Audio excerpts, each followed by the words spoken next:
시편 30편 표제어를 보게 되면 다윗의 시 곧 성전 낙성가 이렇게 되어 있습니다. 다시 말해서 다윗이 쓴 시인데 성전의 봉헌을 위해서 쓰여진 시라 하는 그런 말이 되겠습니다. 하지만 사실 잘 생각해 보게 되면 다윗 시대에는 아직 성전이 지어지지도 않았습니다.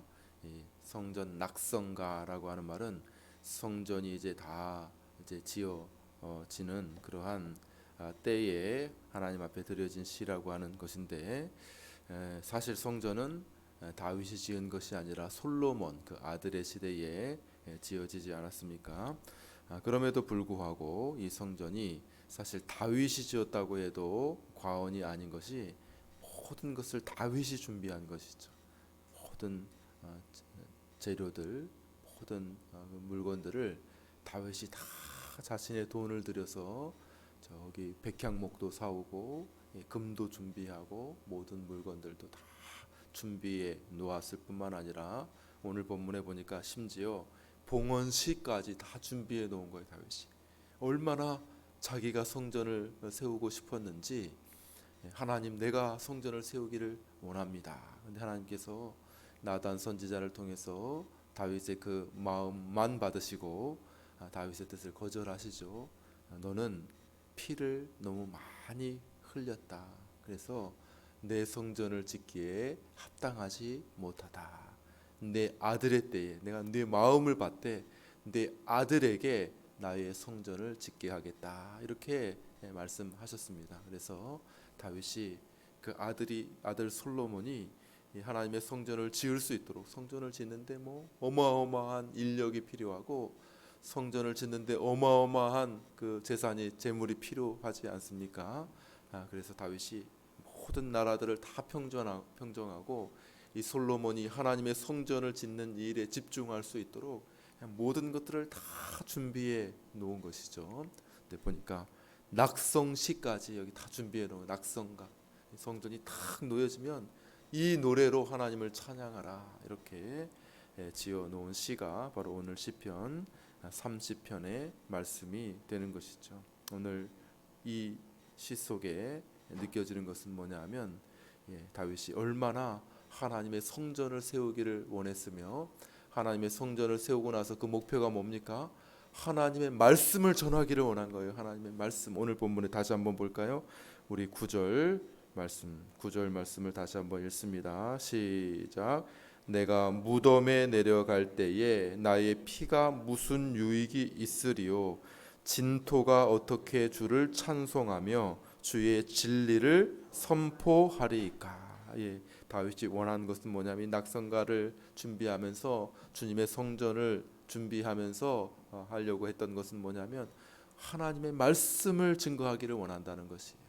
하나님을 찬송하기를 원하는 거예요. 주의 회중 가운데 주를 찬송하기를 원하고 하나님의 이 진리의 말씀을 증거하기를 원하. 다윗은 뭐 목사는 아닙니다. 다윗은 뭐 제사장도 아니고 선지자도 아니에요. 다윗은 왕이죠, 왕. 그럼에도 불구하고 다윗은 아마 설교자이지 않았을까 싶습니다.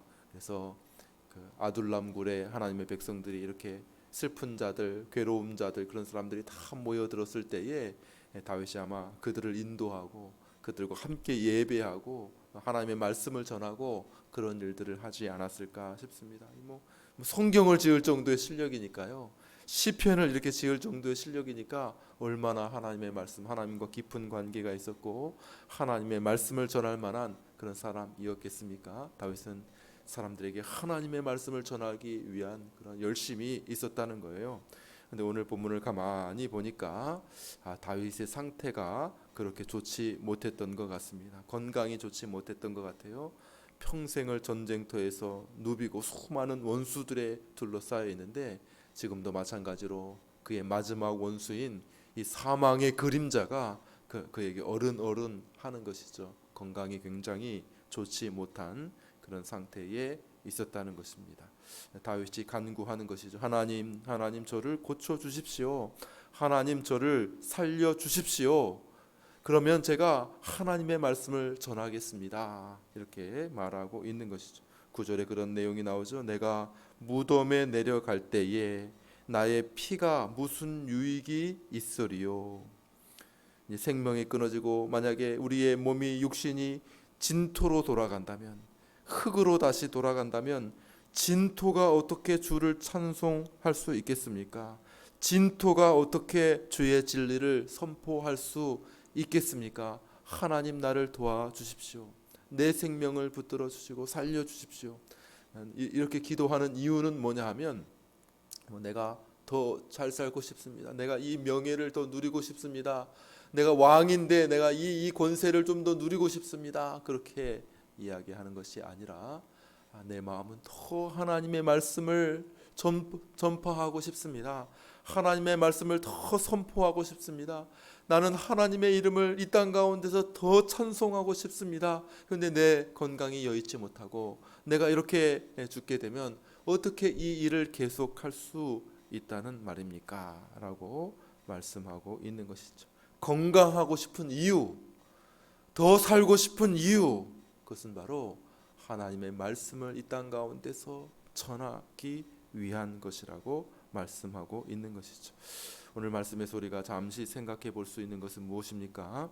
하나님의 말씀을 전할 수 있는 기회는 지금뿐이라는 것입니다. 전도할 수 있는 기회는 바로 지금뿐이라는 거예요. 만약 우리가 더 약해져서 병상에 눕게 된다고 하면, 침상에서 일어날 수 없는 그런 상태라고 하면, 아무리 전도하려고 하는 마음이 막 있다 하더라도 어떻게 우리가 전할 수가 있겠습니까? 그죠? 그냥 자기에게 오는 몇 사람에게 가끔씩, 자녀들도 잘 찾아오지 않아요. 아프면은 한 달에 한 번 올까? 손주들도는 더 안 오죠. 그죠? 1년에 한 두세 차례 올까? 침상에 누워서 오는 사람에게 겨우겨우 몇 마디 하는 것 외에는 우리가 어떻게 주의 말씀을 전할 수가 있겠습니까? 하물며 이 땅에서의 삶이 끝나버린다면, 그리고 무덤에 내려가게 된다면 어떻게 말씀을 전할 수 있겠습니까? 부자와 나사로의 말씀 속에서 예수님께서 얘야 이 부자가 나사로를 보내서 내 형제들에게 보내서 내 집에 보내서 이곳에 오지 않게 해 주십시오 라고 이야기했을 때에, 거기에 이미 모세와 선지자가 있으니, 다시 말해서 그 모세와 선지자의 글들을 가르치는 사람들이 있으니 그들에게 들을 것이다 라고 말하지 않습니까? 이 세상을 떠난 이후에는 천국에서든지 지옥에서든지 복음을 전할 수가 없는 것이죠. 우리가 복음을 전할 수 있는 기회는 이 땅에 우리가 살아 있을 때뿐이라고 하는 사실을 우리가 기억해야 하는 것이죠. 그래서 이 마음을 가지고 우리가 복음을 전하는 이 기회가 우리에게 주어졌을 때, 특별히 아예 판이 열려졌어요. 그렇죠? 교회가 여기 천호해림 교회가 세워져 가지고 전도할 수 있는 판이 열려지게 되고, 하나님의 말씀을 우리가 증거할 수 있는 아주 그냥 판이 깔려지게 된 것이죠. 너무나도 좋은 기회에 하나님의 말씀을 힘있게 전할 수 있고, 하나님의 말씀을 열심히 전할 수 있는 우리 천호해림 교회가 될 수 있게 되기를 바랍니다. 이 일들을 위해서 우리를 보내주신 거예요. 이 일들을 위해서 우리를 후원해 주신 거예요. 이 일들을 위해서 해림교회와 천호제일교회와 다른 우리 교회를 돕는 많은 교회들과 사람들이 이 일들을 위해서 우리를 위해 지금 기도해 주고 있는 거죠. 열심히 복음을 전하는 천호해림교회가 되십시오. 이 일들을 위해서 모든 것을 준비해, 인테리어가 이미 다 준비되어 있잖아요. 인테리어가, 그죠?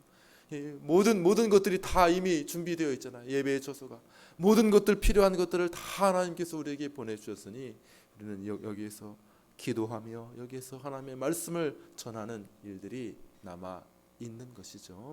이 일들을 위해서 우리가 최선을 다하는 일들이 필요하다는 것입니다. 다윗이 그토록 원했던 것, 사실 모든 것을 다 가지고 있었습니다. 다윗이, 그죠? 전무후무한 이스라엘의 왕 아닙니까? 지금도 이스라엘의 그 깃발이 다윗의 별이잖아요, 그죠? 전무후무한 그런 것들을 다 가지고 있는 다윗의 그 간절한 소원이 뭐예요? 이제 왕까지 되었는데 이제 간절한 소원이 뭐예요? 다윗의 간절한 소원은 내가 주의 말씀을 선포하기를 원합니다. 내가 무덤에 내려가면 어떻게 이 일들을 할 수 있을까요? 하나님, 나를 지켜주시고 나를 도와주십시오.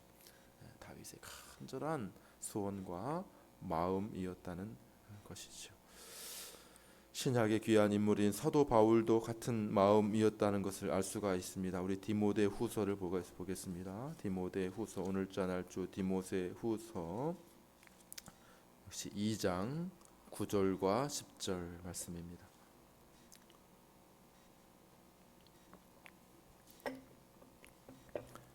신약 성경 344면 디모데 후서 2장 9절 10절, 또 2절 말씀을 우리 같이 읽도록 하겠습니다.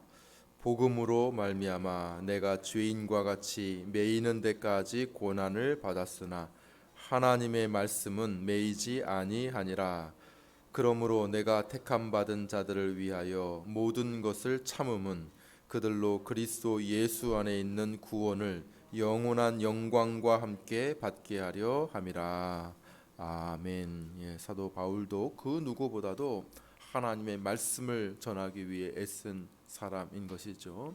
그는 말씀을 전하기 위해서 어떤 고난도 마다치 않았다는 것입니다. 복음으로 말미암아 내가 고난을 받았다라고 말하고 있습니다. 내가 복음을 전하다가 이렇게 많은 고난을 받고 있다고 디모데에게 쓰고 있는 것이죠. 하나님의 말씀을 전하다가 전도하다가 내가 이렇게 고난을 받게 되었고, 죄수와 같이 이렇게 매이게 되고 갇히게 된 것은 다른 그 어떤 이유 때문도 아니라 하나님의 말씀을 전하는 일 때문에 그렇게 되었다고 하는 사실입니다. 내가 지금 이렇게 고난받고 내가 이렇게 매여 있지만 상관없다. 왜요? 하나님의 말씀은 매이지 않았기 때문에. 내가 증거한 하나님의 말씀이 계속해서 증거되고 선포되고 계속해서 너와 같은 사람을 통하여서 내가 너에게 전해준 그 말씀이, 나는 여기에 갇혀 있지만은 그 말씀은 살아서 계속 역사하고 있고 그 말씀이 계속해서 증거되고 있고 전해지고 있고, 그를 통하여 많은 영혼들이, 하나님의 택한 백성들이 구원을 받고 영원한 영광 가운데로 들어가고 있으니 나는 상관없다고 바울이 이야기를 하고 있다라고 하는 사실인 것이죠. 똑같은 마음이 여기 구약과 신약의 아주 대표적인 인물, 구약에서 성경을 아주 기록한 위대한 다윗 왕, 신약의 성경을 반 이상이나 기록한 여기 사도 바울이 동일한 마음을 가지고 있었던 것을 보게 됩니다. 무엇이요? 하나님의 말씀을 전하기를 내가 원합니다. 내가 어떻게 되든지 그게 상관이 있는 것이 아닙니다. 내가 잘 살기 위해서 살려달라고 하는 것이 아닙니다. 나를 고쳐달라고 하는 것이 아닙니다. 내가 아프면 하나님의 말씀이 전해지지 못할까 봐, 내가 이 세상을 떠나면 더 이상 하나님의 말씀을 전할 수 없기 때문에 하나님 내게 은혜를 베풀어 주시고 나를 고쳐 주시고 나를 살려 주십시오. 왜요? 이유는 하나, 하나님의 말씀이 전해지기를 원합니다 라고 말하고 있는 것이고, 또한 내가 지금 왜 고난을 받고 있는, 내가 왜 갇혀 있느냐, 하나님의 말씀을 전하기를 내가 소원하였기 때문이라고 말씀하고 있는 것이죠. 내가 지금 고난을 받고 있지만은, 내가 갇혀 있지만은, 매여 있지만은 상관없다. 왜요? 하나님의 말씀이 잘 전파되고 있기 때문에 그런 것이죠. 그래서 이 두 사람의 마음과 이 두 사람의 뜻이 같은 것이죠. 하나가 아닙니까? 하나님의 말씀이 전파되면 괜찮다는 거예요. 그의 간절한 원함은 살든지 죽든지, 아프든지 병들었든지, 아니면 건강하든지 고난을 받든지 그러하지 아니하든지, 매여 있든지 풀려 있든지, 그런 것은 상관이 있는 것이 아니라 하나님의 말씀이 어떻게 하든지 증거되기를 원한다. 나를 통해서든지 다른 사람을 통해서든지 어떻게 하든지 하나님의 말씀이 증거되기를 원한다. 이렇게 살았을 때에 하나님께서 이들의 인생을 너무나도 복된 인생으로 세워주셨음을 우리가 보고 있는 것 아닙니까? 야, 이렇게 살아라, 이렇게. 그래서 다윗을 흔들어 주신 거예요. 다윗을 기대에 높이 들어서 다윗을 이렇게 흔들어 주신 거예요. 왜요? 다윗처럼 이렇게 그런 마음을 가지고 살기를 원한다는 거죠. 하나님의 백성들이 다윗을 뭐 그 위대한 인물이 한두 사람이었겠습니까? 구약 성경에 다윗을 하나님께서 지극히 높이 세워 주신 것은 다윗의 그 마음을 보았기 때문이죠. 하나님의 말씀을 전하며 살기를 원하고 어떻게 하든지 하나님의 말씀을 선포하기를 원하는 그 다윗을 하나님께서 너무 귀하게 보시고 아름답게 보셔서 다윗을 그와 같이 지극히 높은 자리로 지금까지 다윗을 기억하고 사람들이 지금까지 다윗의 뼈를 흔드는 그러한 일들로 하나님께서 세워주셨다는 것이, 하나님께서 그 어떻게 보면 아주 악독했던 사도 바울이라는 인생을 들으셔서 너무나도 귀하게 사용하셨던 것도 바로 똑같은 원리이죠. 사도 바울이 내가 어떻게 하든지 이 복음을 증거하기를 원한다. 우리 주 예수 그리스도에 대한 그 말씀을 내가 어떻게 하든지 증거하기를 원한다. 내가 고난 받는 거 크게 상관없다. 내가 어디 맞든지, 내가 어떤 강도의 위협을 당하든지, 내가 감옥에 갇히든지, 내가 목베임을 당하든지 상관없고 하나님의 말씀이 증거되기를 원하며 이 말씀을 통하여서 죽어가는 영혼들이, 하나님의 택함 받은 백성들이 영원한 영광으로 들어오게 되는 그러한 일들이 있다면 나는 어떻게 되든지 상관없으며 내 아들 디모데야, 너도 나와 같이 되기를 원한다. 내가 너에게 증거했던 그 말씀을 너도 어떻게 하든지 말씀을 증거하기를 원하며 때를 얻든지 못 얻든지 하나님의 말씀을 증거하는 자가 되라고 사도 바울이 힘주어서 말씀하고 있는 것이죠. 이와 같이 사도 바울을 귀하게 여기셔서, 그런 마음을 가지고 있던 사도 바울을 하나님께서 너무 귀하게 여기셔서 이렇게 신약 성경에 너무나도 복된 주인공으로, 신약 성경의 반 이상을 기록하는 중심 인물로 귀하고 복되게 사용하신 줄 믿습니다. 우리의 인생이 의미 있는 인생으로 진행되기를 바라시죠. 우리의 인생이 이 땅 가운데 한번 태어난 우리의 휙 지나가는 인생이 그냥 아무 의미 없이 수만의, 수천의, 수억의, 수십억의 사람들 중에 하나로 의미 없이 사라지기를 원치 아니하죠. 내가 이 땅에 한번 태어났는데 내가 이곳에서 의미 있는, 하나님 앞에 의미 있는 인생으로 살고 싶은 것이 모든 인생의, 모든 사람의 마음이지 않겠습니까? 어떻게 하면 그렇게 될 수 있는가? 여기에 우리 하나님이 잘 보여주시고 계신 것이죠. 두 사람을 들어서, 두 사람의 영적 거성을 들어서 우리에게 말씀하고 있는 것이 무엇입니까? 너도 만일 하나님의 말씀을 전하기 위해 산다면, 너도 만약에 영혼을 구원하기 위해 산다면 내가 이렇게 만들어 줄게.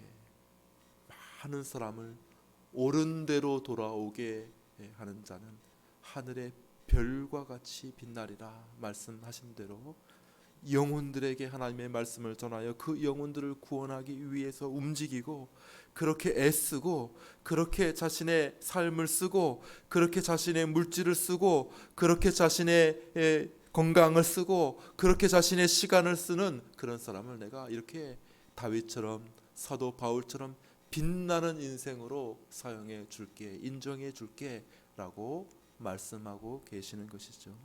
오늘 이 두 인물을 통하여서 우리가 배울 수 있는, 우리가 기도하며 생각할 수 있는 그러한 기회가 될 수 있게 되기를 간절히 바랍니다. 참된 인생으로 나아가는 우리의 삶이 되게 하여 주옵소서. 우리에게 말씀하여 주옵소서. 우리의 삶을, 우리의 심령을 말씀으로 채워 주옵소서. 그래서 우리도 다른 사람에게 말씀을 전하게 하여 주옵소서. 이렇게 기도할 수 있기를 원합니다. 우리 주님 가르치신 기도로 마칩니다. 하늘에 계신 우리 아버지여, 이름이 거룩히 여김을 받으시오며 나라의 임하옵시며 뜻이 하늘에서 이룬 것 같이 땅에서도 이루어지이다. 오늘날 우리에게 일용할 양식을 주옵시고 우리가 우리에게 죄 지은 자를 사하여 준 것 같이 우리 죄를 사하여 주옵시고 우리를 시험에 들게 하지 마옵시고 다만 악에서 구하옵소서. 대개 나라와 권세와 영광이 아버지께 영원히 있사옵나이다. 아멘. 기도합니다.